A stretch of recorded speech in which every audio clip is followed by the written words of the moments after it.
Well, I think if we're ready to get started and Kyle's recording, I just want to say good morning, everyone, and thank you so much for joining us for our Exploring Main Street Community Interchange. Just to get started, we're going to look at our platform. We're on Google Meet. This is actually our last community interchange that will be on Google Meet, and we're going to be moving to Teams for our June 21st meeting. So if you would like to keep your camera on just so we can see your face, but also be mindful of minimizing distractions, please stay muted unless you are speaking. Please feel free to take advantage of the chat box and raise hand feature.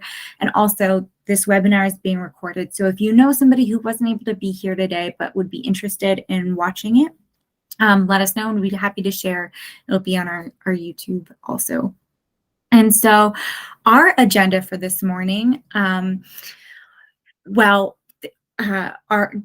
Exploring Main Street community, this webinar is specifically focused for our Exploring Main Street communities, and we'll focus on strengthening the programs network and getting connected to each other and boosting the Main Street efficacy in communities. So we're going to get started and introduce each other, and we're going to get you introduced to the Virginia Main Street team also.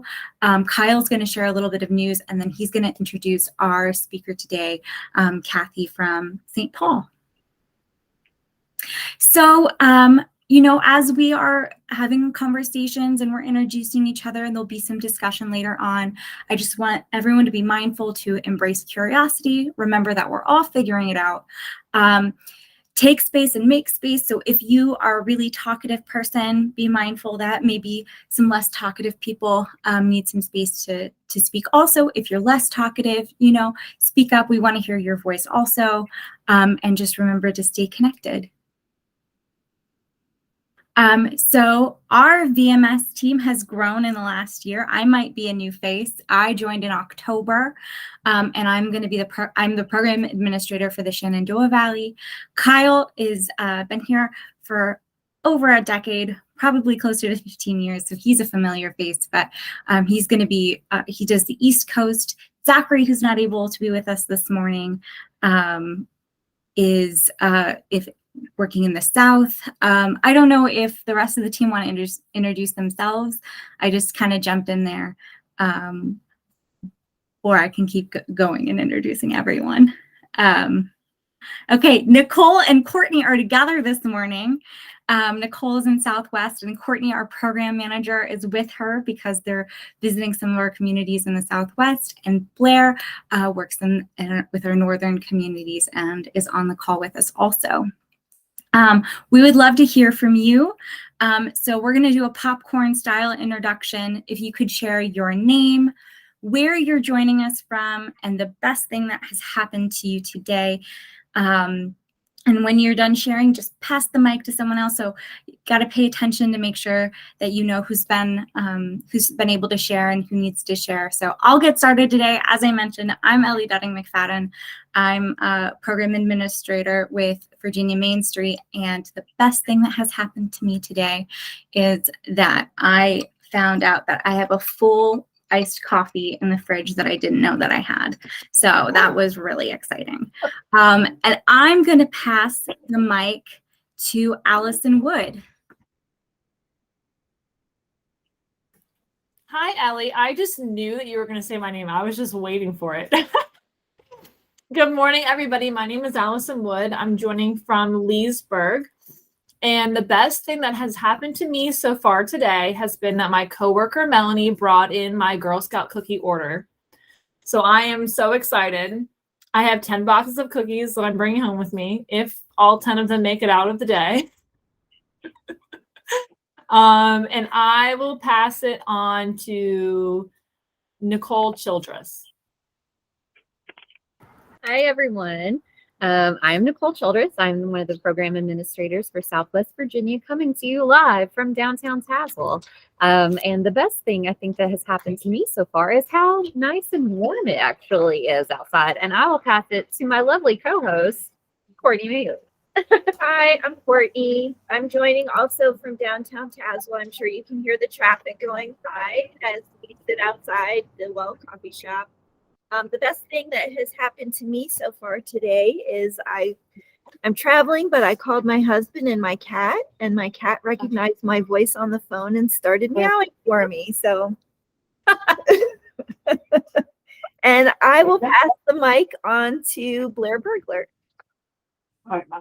Hello, I'm Blair Burglar. I'm also Virginia Main Street Program Administrator. I am tuning in from my home office in Midlothian, Virginia. And the best thing that's happened for me so far today is that I went in at 7 a.m. to get an alignment check on my vehicle, thinking something was off, but it's all good. Hooray! I'm going to pass it to Matt from Occoquan.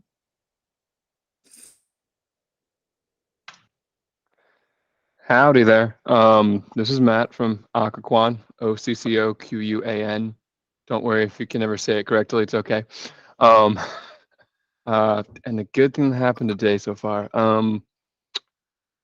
I do everything in this town, so I got to buy a sign for an HOA that needed one. So doing this kind of little things for people in the town is always kind of brightens up your day, gets you out of the paperwork and monotony. So that's my good thing of the day.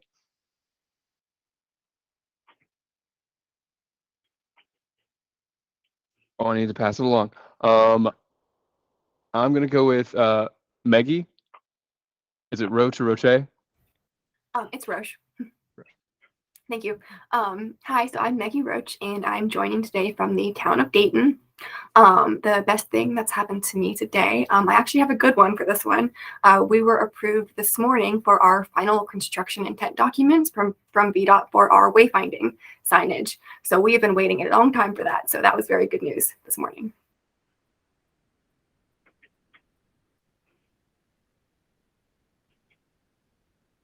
I need to pass it along. Reagan, if she hasn't gone yet.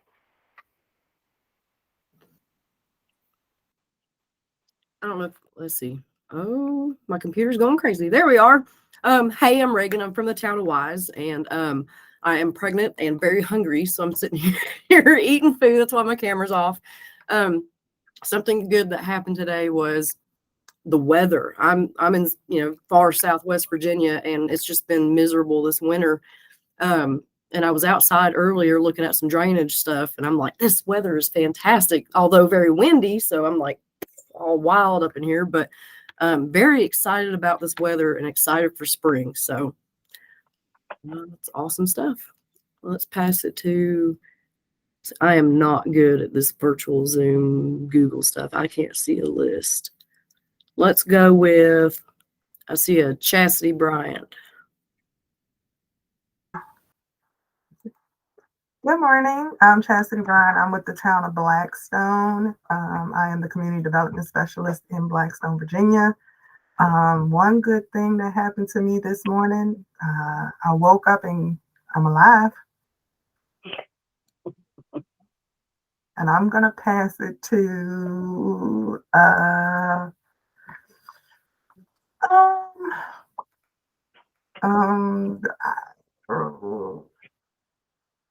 I don't see a name, I see phone numbers.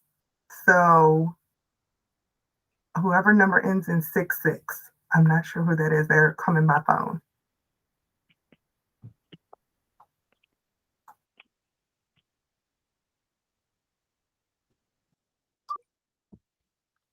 Who is it that's their area code is 434 for their cell phone number? Are you able to unmute and say hello?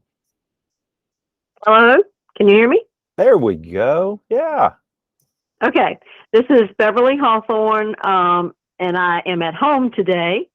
And so my good thing to today is that I got to sleep a little bit later, so that was good. The other thing, though, is that I was with the city of Emporia, and I am now retired, but I am listening in for some information. Okay. Are you representing Emporia today, Beverly?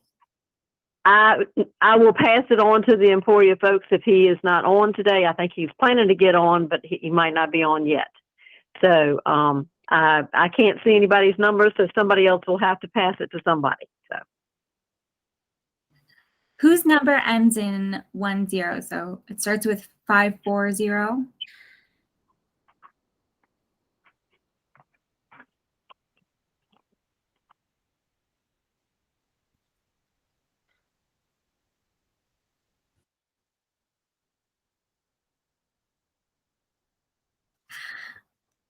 All right. Well, if they aren't able to join us, I think we've got a couple more people.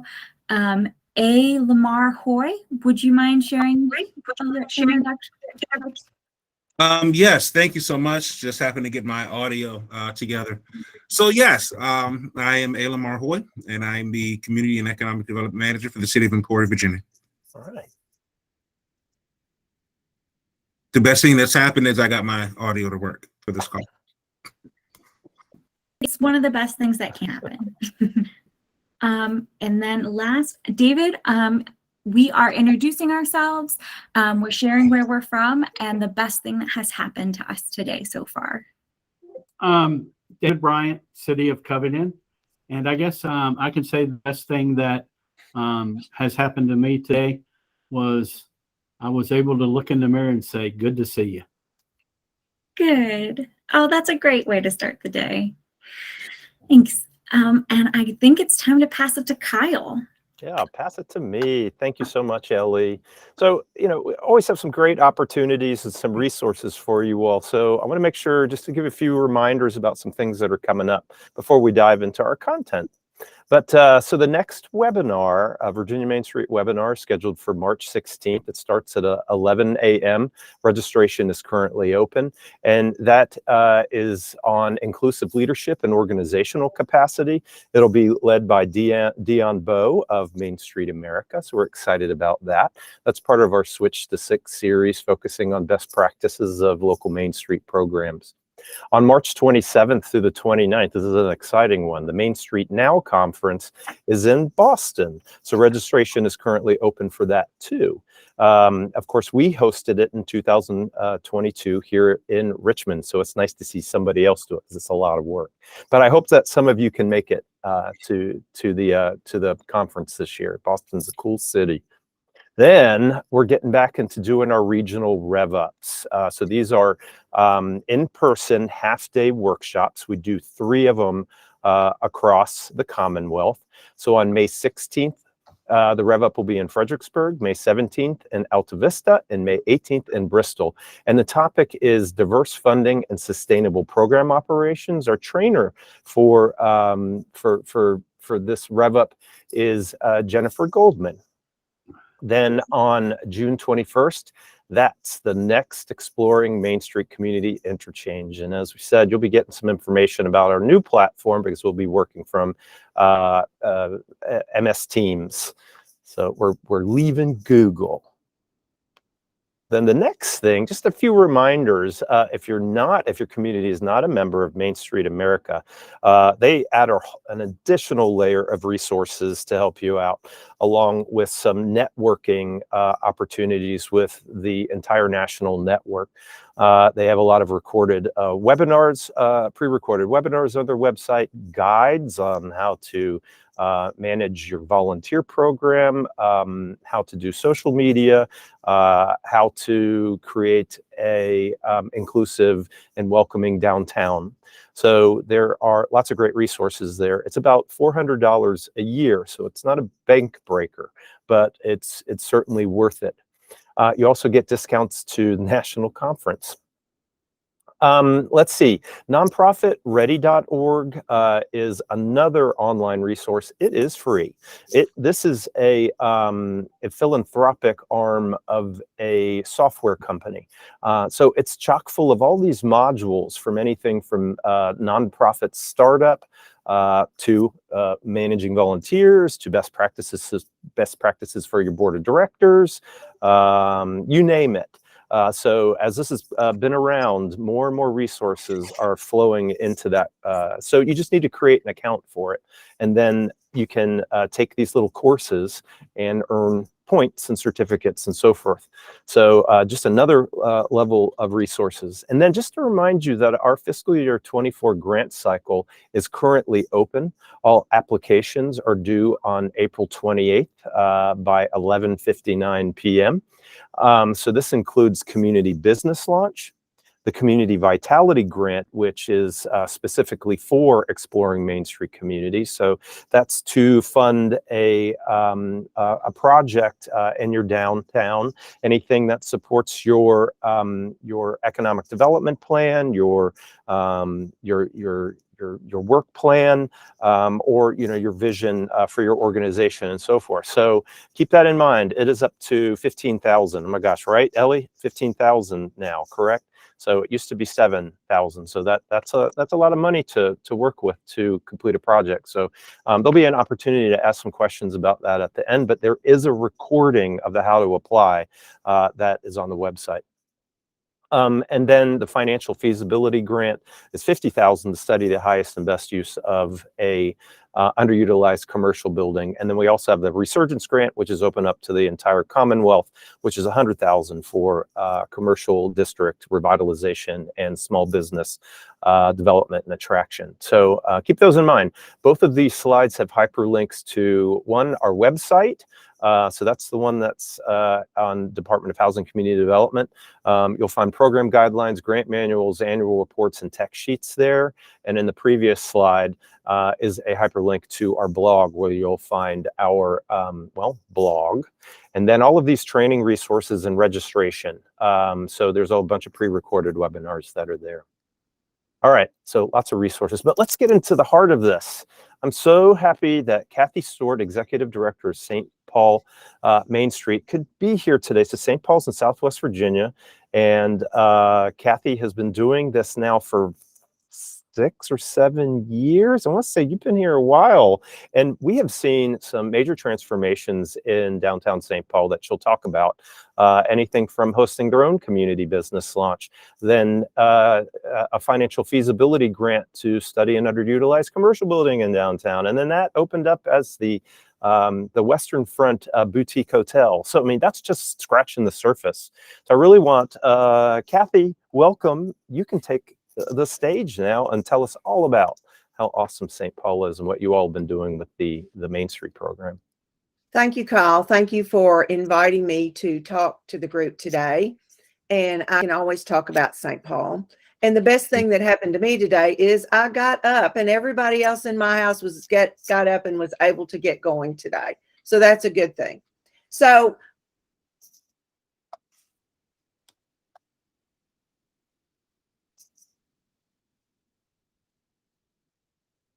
oh no, right when you're about to talk, Kathy. And we didn't get. Okay, there you go. You blipped for a second, Kathy, so you might want to repeat what you said for the last 15 seconds. Okay, sorry. That's okay. I pulled up a couple of old pictures of St. Paul. This is around the 1920s, when most of the building was going on downtown. People had been living in this community since late 1700s and working, and the railroad was built, and then the town wasn't incorporated until 1911. But you can see a lot of the buildings, and some of them still stand, some of them don't. And you can go to the next slide.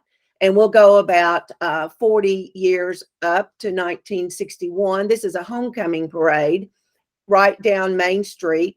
The large building with the awnings there in the center is at one time was St. Paul Apartments. We called it the Willis Building as well. It still stands as the Western Front Hotel. Some of the other buildings are gone, as in most communities, fire and different things have happened. So then we want to go ahead another 40 years.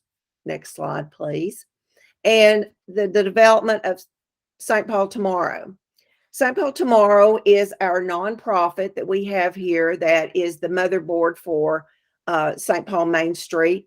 It was created by a woman who was a town council person about 1999, and she felt like the town was stifled with things moving forward and actions, and that their hands were tied with things that they needed to do but couldn't do. So she and a local businesswoman decided to create the nonprofit. They started working in 1999, and it wasn't incorporated as a nonprofit until 2003, but they were able to collect local volunteers, and that's our key word for St. Paul is volunteers.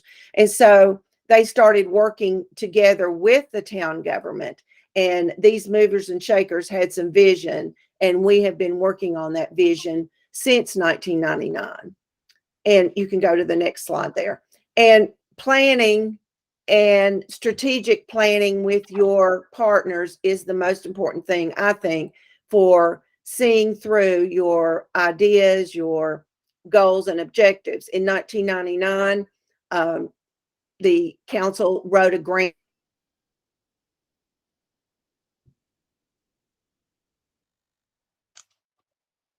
organization that everybody ought to be for, but they're very active in Virginia, and they were able to hire someone to facilitate making a strategic plan. And this was the town and other agencies working in the community with this new nonprofit group. So they started working on the plan was published in 2000. Then it was updated in 2005. In 2010, added a lot of new things. And here, this picture is of a planning meeting in 2017, where we created the current plan that we were working on now. We did a 3, a 5, and a 10-year goal markers in this particular plan. So that's the one that we're working on now. I suggest everybody do that. It is worth it. You hire an outside consultant, which Main Street can help you with, finding someone who can lead these planning sessions with your community. And it really lets you do a lot of reflection on your assets and the things that you have and what kind of vision you can make. Okay. So one of the first things that our group did before they even became incorporated was to start the Clinch River Days Festival. It was started in 1999 down by the Clinch River.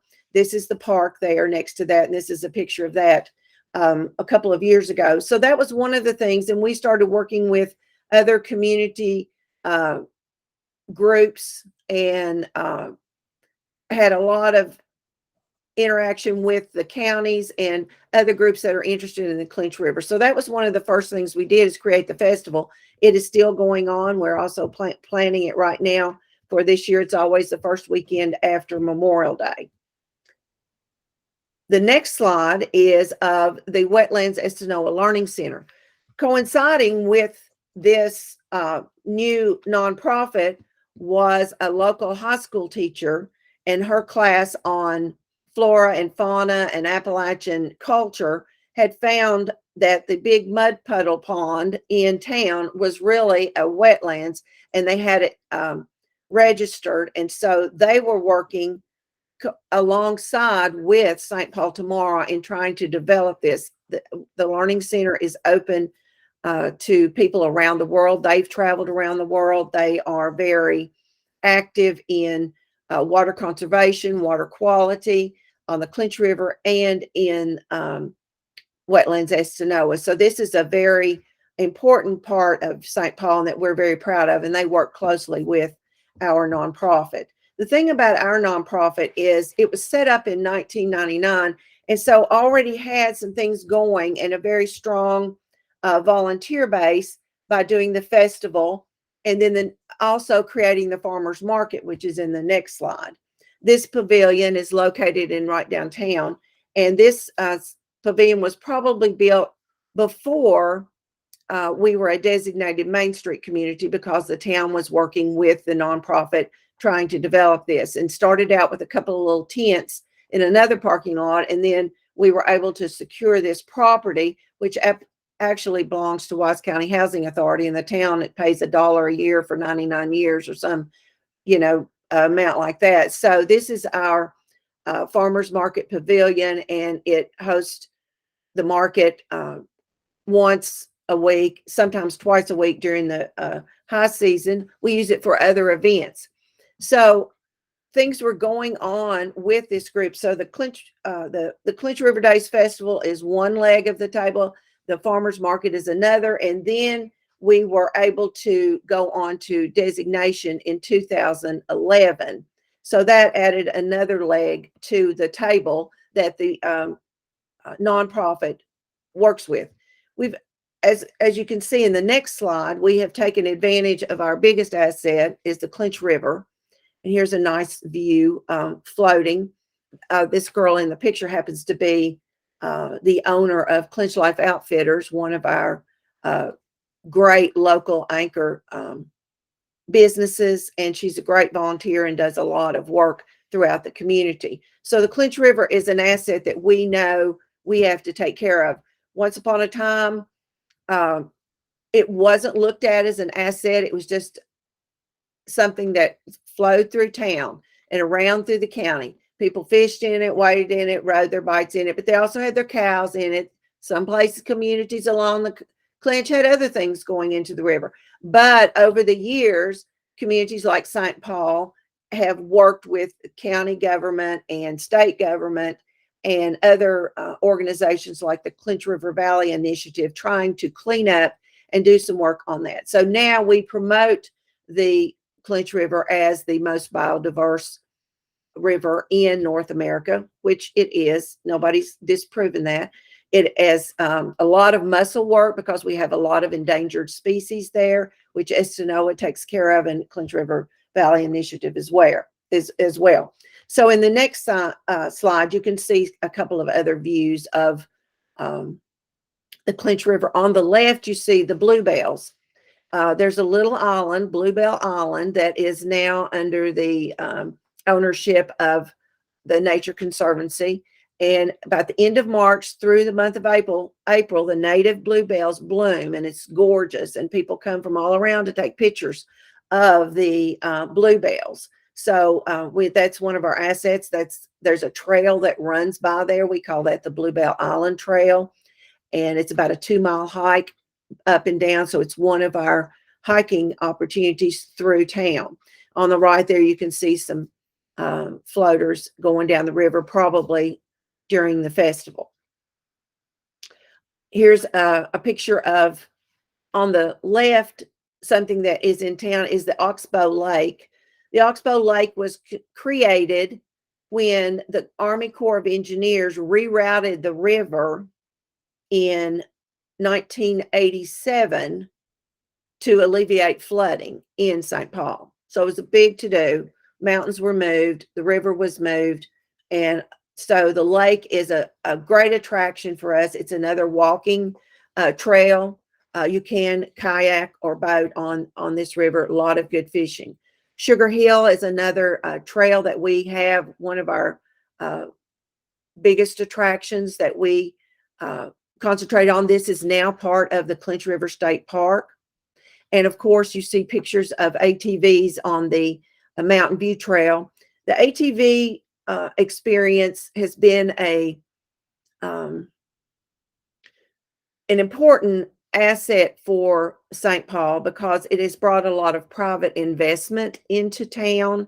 We have short stays have been created. It helped bring our boutique hotel because people were looking at as I guess touristic opportunities. So we it's going through there are a lot of issues with there's sometimes some with conservationists and whether they're following the rules about trail development, but we're managing that and it's still okay. And we are connecting our trail to a lot of different places in Virginia and around in the communities. So we've got about 80 miles of trails where we are. And that's a large part of the attractions for Southwest Virginia and coming to St. Paul. That's not the only reason to come to St. Paul to ride an ATV. There's hiking and biking and other things, but those are some important things. So in the next slide, you can see two of our downtown prizes. On the left, you see a current picture of the Western Front Hotel. It was built about 1923 as a mixed-use building, apartments on the top, businesses on the bottom, typical of most downtowns. The building was very popular. There were 6 businesses all through the years, and then it started waning. The apartments, the changing of ownership. And so a lot of things happened. And in the late, I guess around in the 90s, it was vacant. it stayed vacant for a long time, and the Main Street was able to, we did some feasibility studies on that, and then the town received the community block development grant, and they were able to purchase the building from a private owner at that time. And the original plan, and Main Street, the St. Paul Tomorrow was a big part of this because the town was working with St. Paul Tomorrow. And of course, it's being right downtown. So the town had applied for an IRF grant and an ARC grant, and they received it. And at that time, there was still the possibility that it might still be a mixed use building because we needed more retail downtown and we could use the apartments. But it was decided that we needed some lodging. We had no lodging, had to drive a long way to stay someplace. So we were able to connect with the developer and get the Western Front Hotel downtown. And that was in 2018. We were able to add more grant funding to the project. On the right-hand side, you can see our other downtown showpiece. This is the Lyric Theater. The Lyric Theater was built about 1950, and it remained in operation till the late 1980s. At that time, most downtowns were going all to pieces. People in our area had money. They were working in coal, even though coal was going out. But we had money. 4-lane highways was built, so people took their money other places. So our downtown was struggling at that time. So having these two pieces in our downtown are really important to us. The Lyric Theater is officially open now. This particular picture was taken after phase 2 because we had spent all our money through phase 2, and it was a 3-phase project. So we were able to use the stage in the theater, and we had a couple of shows there. And then we were able to take advantage of historic tax credits and finish phase 3. We're still working on a little makeup and wardrobe, but it's coming along nicely, and we are using it right now. The thing about this property was built as a movie house, 650 seats. It was the third of 3 movie houses in 1950. This is the only one that lasted. When we were making these plans in 2013, when the town purchased the building at the same time that they purchased the hotel property with the block grant, we were able to get that going. And the mayor at that time said, okay, St. Paul Tomorrow, you're the ones that have pushed us to get this property. Now you get it revitalized. So we started fundraising in 2014, and it did open this year finally. So this building now has a general seating of a little over 200, but we have made it into a conference space.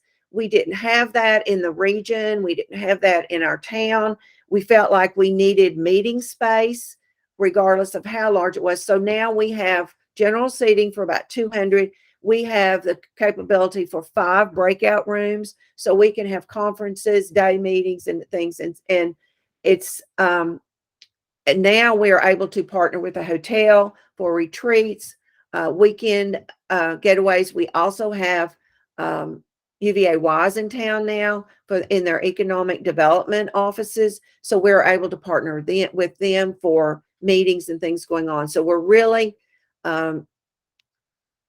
putting a lot of work into keeping the Lyric and going in the programming and what we're trying to do there.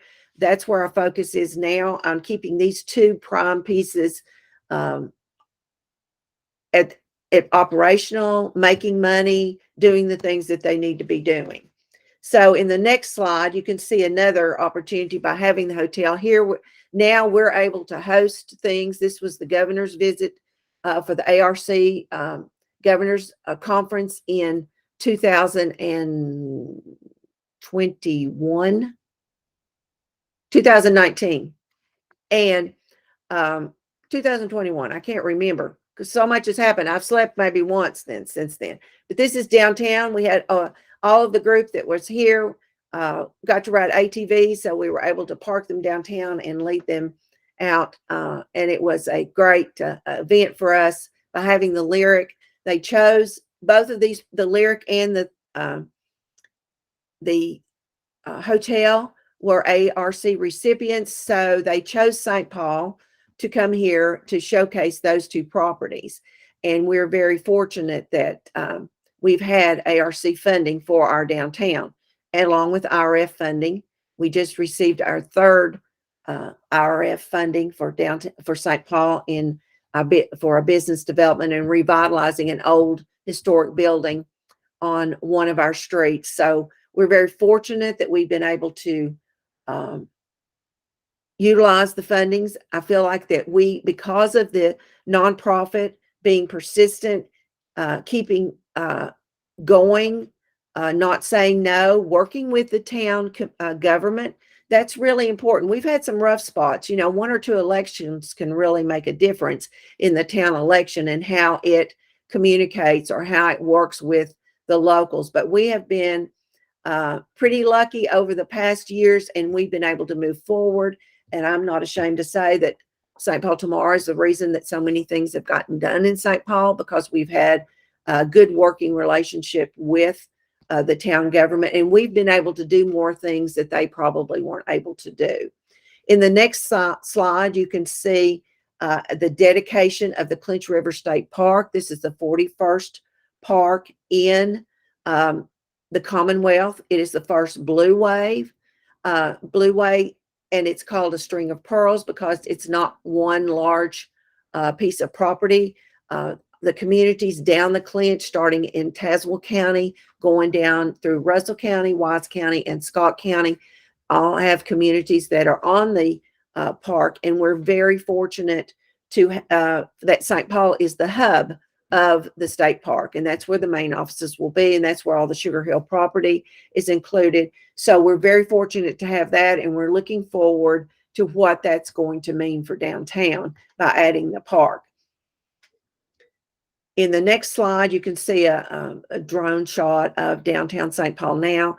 The big O in the middle, that gets a lot of comments when we show that photo, but that's the new sidewalks. Before COVID, that was in 2019, we did a complete overhaul of the infrastructure in downtown.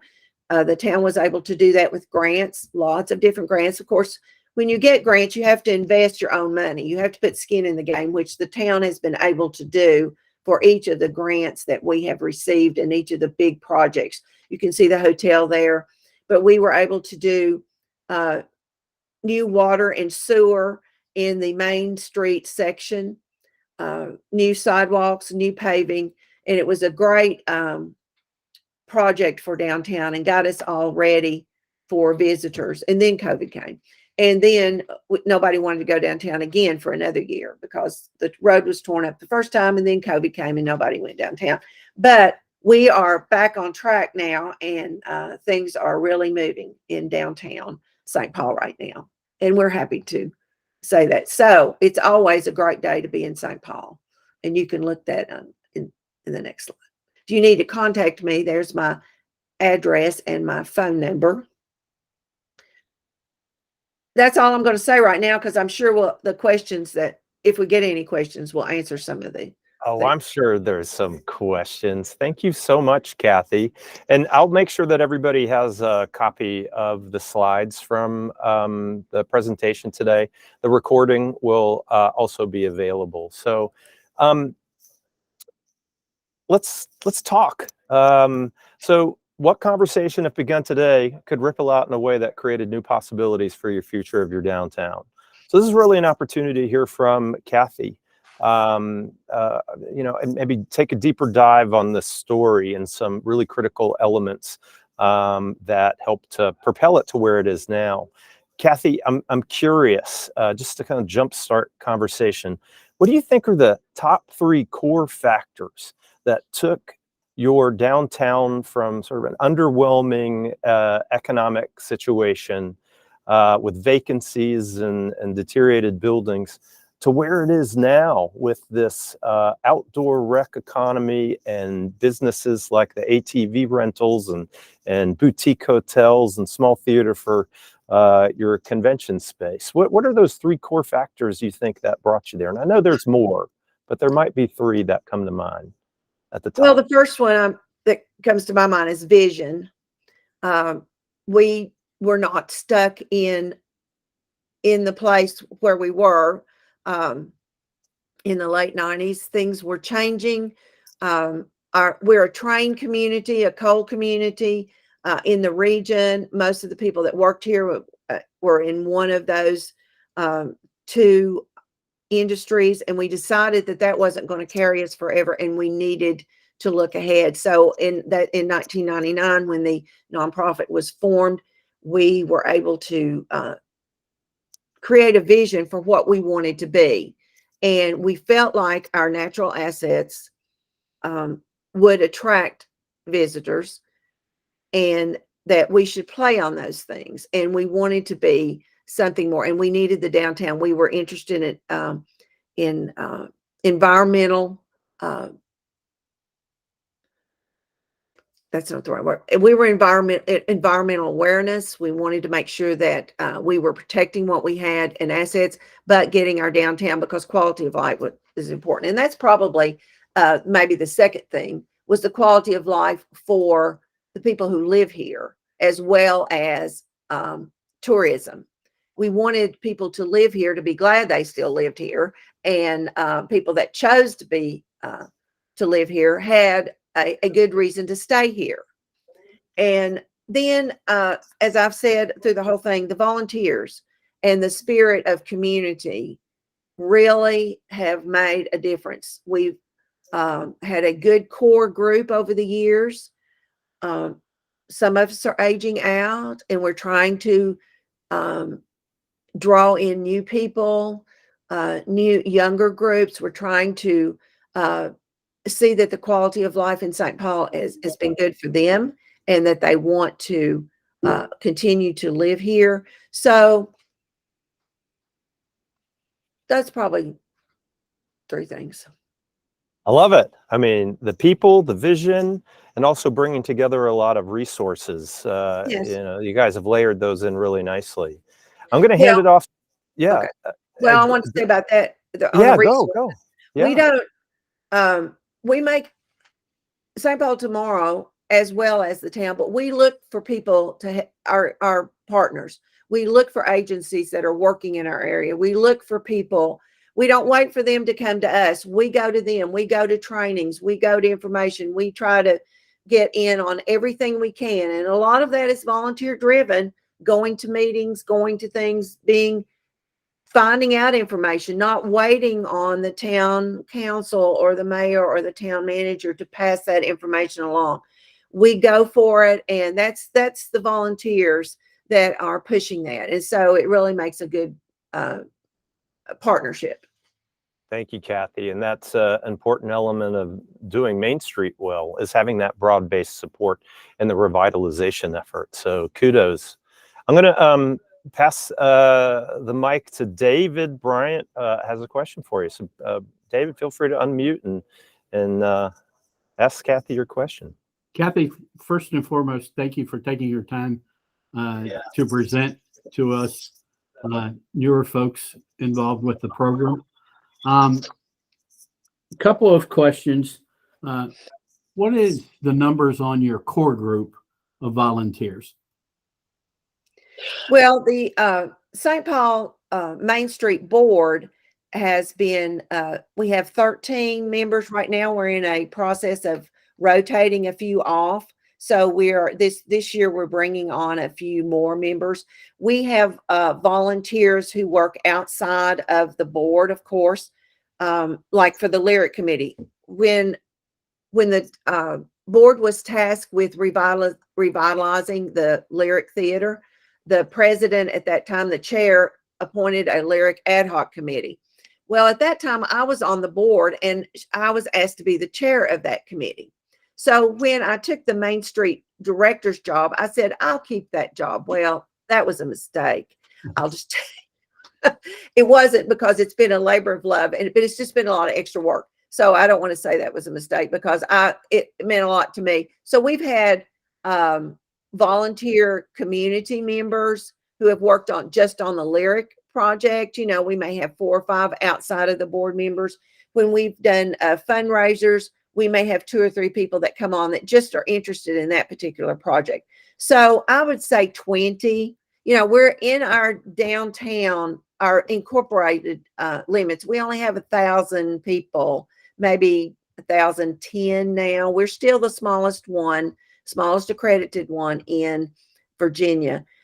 We started out, we were around the 900, so we have increased a little bit, but it's stayed pretty the same. So I'd say 20 is in our core group.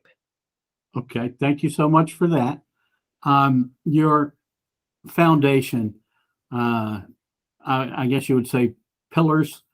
Would I be correct in assuming a triangle of St. Paul tomorrow, St. Paul Main Street, St. Paul the town? Is there possibly another cornerstone there? Are those your 3 main players? Well, St. Paul Main Street comes under St. Paul Tomorrow. Okay, that's what I was kind of getting at. Yeah.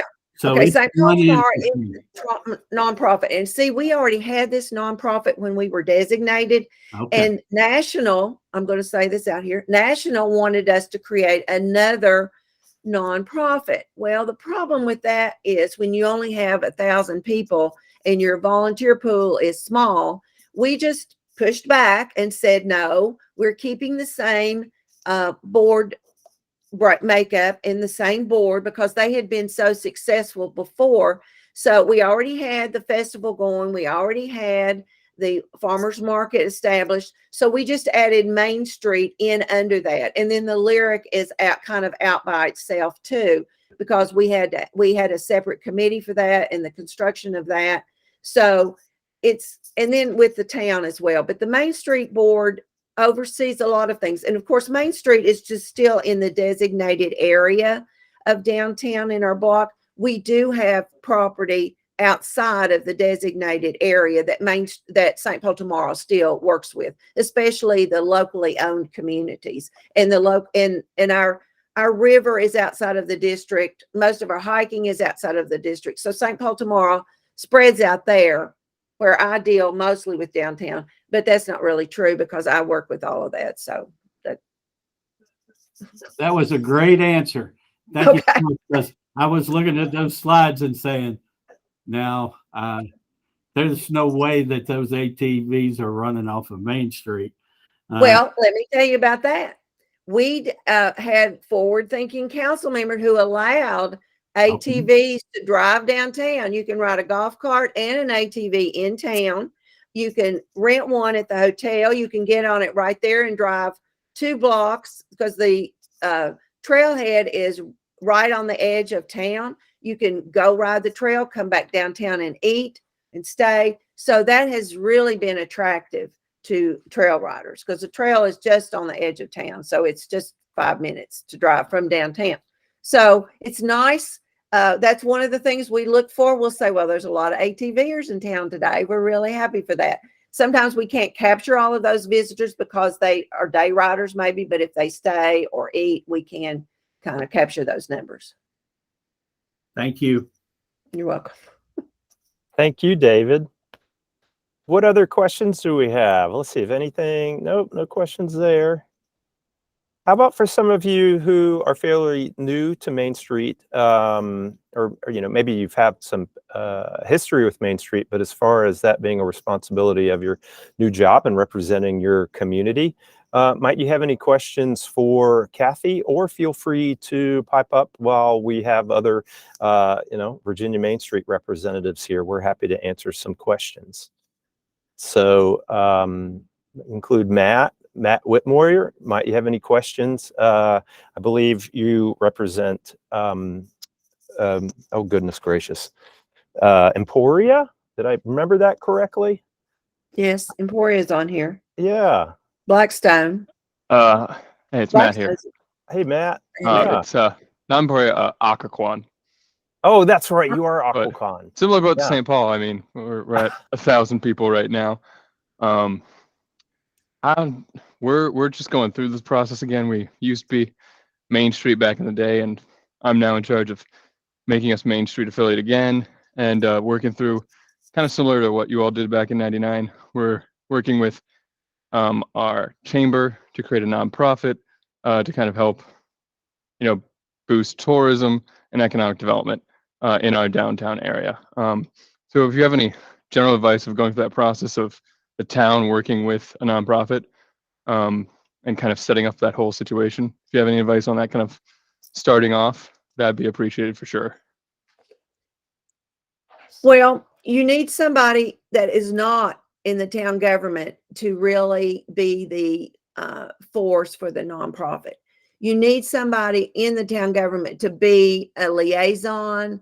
And you probably have the same people who are on the town council that may be members of your nonprofit, and they probably are of other organizations.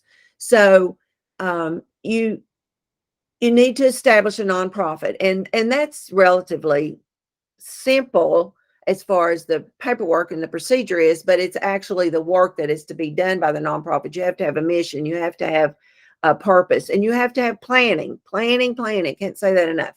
So if you have, and I heard you say that you have a chamber of commerce in your town. We have what we call called a guild and association. So it's kind of a chamber of commerce light. Okay. So Main Street is similar in that part with working with businesses and being the business support and creating new businesses and trying to get new businesses to town. So you want in your nonprofit, you want a variety of people that are working at, you want business owners, you want people that live in the district, property owners, workers, people that have with a variety of backgrounds and a variety of skills that they can bring to that board. The town is the one that actually is the designated Main Street community. However, you do have to have a nonprofit. And just to build off of that, you do want that nonprofit organization to bridge the public and the private sector. And so that helps to bring in those additional partnerships, but also additional resources. And being that as in grants, as in volunteers that are working towards a charitable mission to revitalize and bring that quality of life to that community center. So that 501c3 is really an important bridge of many resources. And I like what Kathy had to say in that, they are a small community. And so there's always that same 10 people at which the STPs, which can get exhausted. And so what they did is, hey, we don't need to create another 501c3, but let's all continue to work together with this strength that we have here, an asset that we have here, and the community's knowledge of what we're doing, and continue to build this vision and a way to connect to the people and to additional resources. So, yeah, that's an important element. So, Matt, just to let you know, there's a really good resource through Oregon Main Street that they created a really great startup guide, Main Street Program Startup Guide. And I can hyperlink that into into the notes. We are creating one, we do it often and across the National Main Street network, is what we call R&D, a little bit of rip off and duplicate. And so we're creating our own based off of that document. So you can expect that in the not too distant future. But that's a really good one, and it helps to walk through those initial steps. And really in those early steps of the nonprofit creation, it's so important to have that purpose, understand your why behind it. So there are some exercises that can be done to figure out your why, and then develop your vision. Along the path of answering those questions, it's really important to talk to people. And then after that, that helps to create what you'd say your talking points for even attracting more folks. And so you want to dig in deep to, who are our stakeholders? Are the business owners, the property owners, the folks, the residents who live just outside the district, and really document them, figure out who they are so that you can have some intentional outreach and start building that coalition. So those are some of those earliest steps that need to take place. Kathy, is there anything else you wanted to add on to that? Well, like I said in the beginning, finding your partners like a agencies that can provide you some guidance in working with the assets that you have, finding the assets that you are not really aware of. In 1999 and 2000, when they made that first plan, that strategic plan, acquiring the Lyric Theater property was on that plan in 2000. Also, to do something with the big Western Front Hotel property at that time, the St. Paul Apartments, the Willis Building. Those were two of the big things for downtown. Environmental awareness was another one. But we kept those things each year. And in the first year in 2000, the goal, the long range goal, was to own the Lyric by 2020. And by 2020, we were already under construction, ready to open. So we kept finding ways to meet those goals. And it takes people on the board who are interested in your community. They want to stay in your community. They want a better quality of life, and they want to give reason for people to stay there, you know, not the bleed off, and to get people to come there and work and live as well. So partners are important. A lot of agencies, if you look around, you'll find a lot of people are working in your community that you may not be aware of. Oh, thank you. That's very helpful. And Matt, let's see. I want to say, Occoquan, you're in the Northern Virginia realm, east of 95. Is that correct? Yeah, well, we're just like right off 95 on the west. So we're northern Prince William County, the border with Fairfax. So up in Northern Virginia. Yeah. Northern Virginia. Okay. And depends on where we divide it. But have you talked to Blair Burglar? She is, she Yep. represents. Okay. Awesome. Yeah. Blair and I were emailing and might be having a chat later this week. Brilliant, Matt. I'm so Good. glad to hear that. Great. Great. Well, it's just a couple minutes after 12. We go to 12:15, so there's still time for a few more questions. So Meggie and Reagan, Chastity, feel free, or Amber, you just showed up. Do you need to get caught up in what we've been talking about today? We're happy to answer some questions in the next few minutes. But if not, no. All right. No, I got sidetracked and got busy on something, and I was like, oh no. So I just wanted to at least pop in here so you didn't think that I just totally just ditched you, Kyle. Oh, thanks, Amber. Thanks, Amber. I was worried about that. I was so worried about you. Yeah, I'm so glad that you're here. Chastity, go for it. Feel free to unmute and ask your question. We're happy to help. Okay. So the town of Blackstone is in the process of revitalizing an armory building that we have in town. Mm-hmm. I believe Zach is familiar with what's going on with us, and we're turning it into a hospitality training institution. Came into adult trainings for Virginia State University and Virginia Union University. And we're trying to incorporate our downtown area to become more collegiate friendly. Mm-hmm. So what advice would you give trying to bridge our local Main Street with collegiate opportunities downtown to make everyone happy? Well, that's a big question. Our part of UVA WAS is it's a center. That's where we have our environmental campus and education. We have, it's got a meeting space, has co-working space. So we don't have a lot of students in town as much, but trying to be a college community is difficult. I'm going to pass that to Reagan Walsh and see what she has to say about WISE becoming a more community college friendly town. WISE has struggled with that for years. I went to school in WISE when I was an undergraduate, and it's obvious to all of us that live around it, and it's not easy. And they've gone through a lot of things, and there are a lot of successful college communities. Some like it, some don't. Reagan, you want to give a little comment about that? That's hilarious. I'm glad you brought that up because that has been one of the biggest struggles. And before I took this job, I was on the police department for the town of Wise. And we never had any issues, like major issues with the college students. I mean, every now and then something wild would happen, but normally there was never a problem. So it never made sense to me why there was such a disconnect between the college and the town.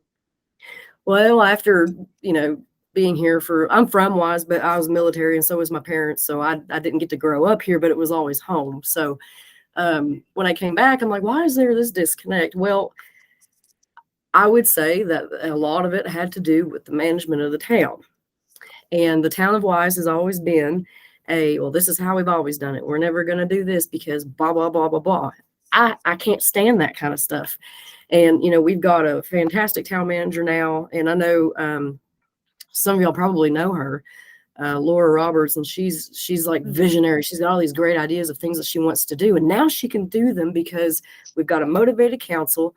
We're working on bridging that connection between us and the college. I mean, UVA Wise is a massive resource. And I know that probably some of you have seen where the General Assembly has authorized a feasibility study to see whether they can turn UVA Wise into a research university, which if they do that, we'll explode. It'll be such a great opportunity for us. But you can't be successful unless the town and the college are working together. So it's putting aside any of the issues of the past and saying, hey, we're here to party. Let's work together and make some stuff happen. And I think the biggest thing with the students that I've noticed is making them feel valued, like they're part of the community. You can't just say, oh, well, you stay on your campus and we have our little downtown. No. And as far as planning goes, there's a big physical gap between the town and the college. Like there's a dead zone. And so I'm working on VDOT projects to redo sidewalks. I know everybody around Wise is probably tired of sidewalk projects, but you need the infrastructure if you're going to grow. So we're working on connecting the town and the college through sidewalks, through lighting, through, I'm trying to get that area as a designated growth area through VDOT. So that way it's, got priority funding for transportation projects, doing mixed use. We're trying to really bridge that gap to make them feel part of the community. It takes work and it takes people putting their egos aside. And, I'm fairly blunt when it comes to stuff. And if I want to see something happen, I'm going to kick in your door. And Kathy, I had talked to Lou. She came to one of our rally meetings. Let me tell you, she's Spitfire. If y'all That's our visionary for sure. She's like right up listen, like I was sitting next to her and I'm like getting amped up. Like I'm ready to fight because she's so exciting to listen to. And if she can take what, happened in St. Paul and share it. And I think St. Paul's got a great opportunity for mentorship opportunities. So I told her, I said, I'm going to be bugging you. I'm probably going to be bugging you, Kathy, too. Like, hey, I need some insight because you guys are a model for success. And, I think that going back to the college thing, if you can bridge that gap and show that, hey, we want you here, and having businesses in town that are open later, because if you get out of class, everything's closed. That's important. You're not going to come into downtown. Yeah. And that's a big issue. Let me insert, Cassidy.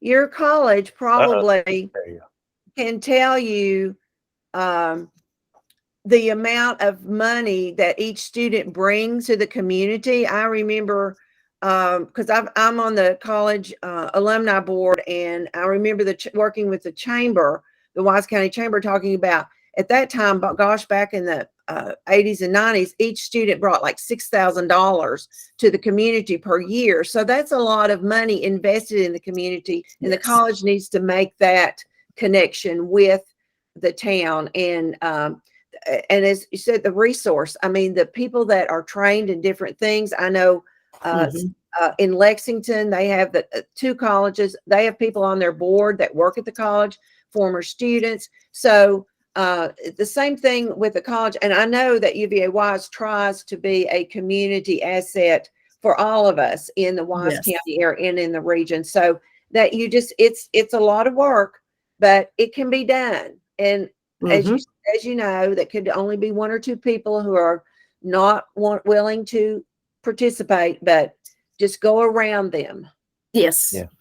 kicking the doors. And I'd love to add on to that too. All of that leads right into or directly parallels what some of the resources that Main Street has. Of course, when it comes to the Main Street approach, it's really important to have some level of market study or market understanding, as well as community input. And usually all that information, there's a little art to it, points to a particular customer segment that is ideal to support in downtown, to bring them as intentional customer to attract into downtown. So in some cases, a college, a large college is nearby, and you want to bring those college students into downtown. Well, you have to think about their likes and needs and wants, and what kind of environment they want to hang out in, and what assets do you have that parallel that. And if you don't have that asset, how can you develop it? And so that it's called a transformation strategy, what comes out of that, or your strategic focus area. We want to focus on college students to improve the local economy in downtown. And so that's your strategic focus area. And then you got to think about everything that they like and make sure that you have some plans and goals that help to support that. So I'll end there. Reagan, did you want to pick up on some things? Just the part about surveying or getting the input from the students. We just did an economic development strategic plan. And when we did this, and Kath, if you want to see a copy of it, I've got printouts that I can bring you a copy. I go through St. Paul fairly often, over to Lebanon, but we surveyed the town residents and business owners and had a separate survey for the college students. And so not only were they part of like the steering committees and gave a lot of input like at meetings, but they really pushed the survey out. When we first did it, there was only maybe a couple hundred responses, but once school started again and it went back for the fall semester, we pushed the survey out again. And we actually have more college student survey responses in this plan than we do from our own residents and business owners. So, they were actually like, wow, they care about our opinions. Like, this is weird. Cool. Let me tell you what I think about the town. So we got some really good, honest answers in this. And I think that's part of it, is just letting everybody know the door is open for conversation. Yeah. And congratulations to Blackstone on their new hotel. Don't they? Yeah. Just get a new boutique hotel. I saw that. Yeah. Thank you. Beautiful. So it has opened. It is beautiful on the inside and out. And that's why we're partnering with the colleges to create more workforce in the area. So partnering with Virginia State University, who's one of 5 in the state to have a accredited hospitality program, and Virginia Union, who wants to expand and create the hospitality program for their school. We're hoping to open up a job training facility to help the boutique hotel, as well as 4 other lodging institutions that are opening in the area or have opened in the area. We're getting a couple of breweries and other different things like that in the area. So we are trying to bridge this gap in this town. For those that know, Blackstone is only roughly 4,000 residents. So hopefully by bringing the students, we can build our population. We do have some storefronts downtown that could use some new exciting businesses. So hopefully once those students complete their certifications or their degree programs, they'll want to open businesses here. So we're trying to find a way to keep them and capture them here in our small community and hopefully make them want to stay. Chastity, I love it. And definitely, coordinate with Downtown Blackstone Inc. That you all are actually advancing Main Street communities. So you're at the top tier, so that you have larger grants to utilize that can help to build out some of this infrastructure or develop this strategy that surrounds college students in downtown. So it sounds like, you guys have all of these wonderful assets that are just perfect to align and then take on the projects to help to grow them for this particular customer segment. So I love hearing this stuff. That's fabulous. Well, we thank Zach as well. He's been very helpful. I've only been in this position a year and a half, and he has been like my right hand to get this done. So I love it. All right, that's fantastic. Well, thank you, Chastity. I don't want to keep anybody here longer than they have to. So we had the meeting till 12:15. My stomach's rumbling. I bet a few of you are there. Reagan, I saw you eating, so you're probably good to go right now. But I just want to thank everybody for coming together and sharing. First, Kathy, sharing your success stories, and then for the conversation that built from that success. That's some appreciative inquiry right there that can really help you to find your direction, your resources, and then build from that. So awesome work, everybody. So just know that you've got a bunch of us to draw from to help answer these questions, develop your resources, whatever we can do to help to build out that strategy and then help you make it happen with some project development. So this slide is there with all of our contact information. And then even beyond that, this is the whole economic development community vitality crew, which Virginia Main Street is part of. Sarah Dunnigan is our deputy director. Rebecca Rose, associate director. Tori McGowan is the real estate program manager, and Courtney Maley is our Virginia Main Street program manager. And we have Go Virginia and Community Business Launch and the Industrial Revitalization Fund. So there are tons of tools to help you get where you want to go. So thank you all so much, and I look forward to seeing you on June 21st for the upcoming community interchange. But let's hope that we hear from you in between so that we can help you out. And don't forget about that April 28th due date for the grants. All right. Thank you. Thank you, Kathy. All right. You have a good one. Thanks. Bye-bye, everybody. Bye.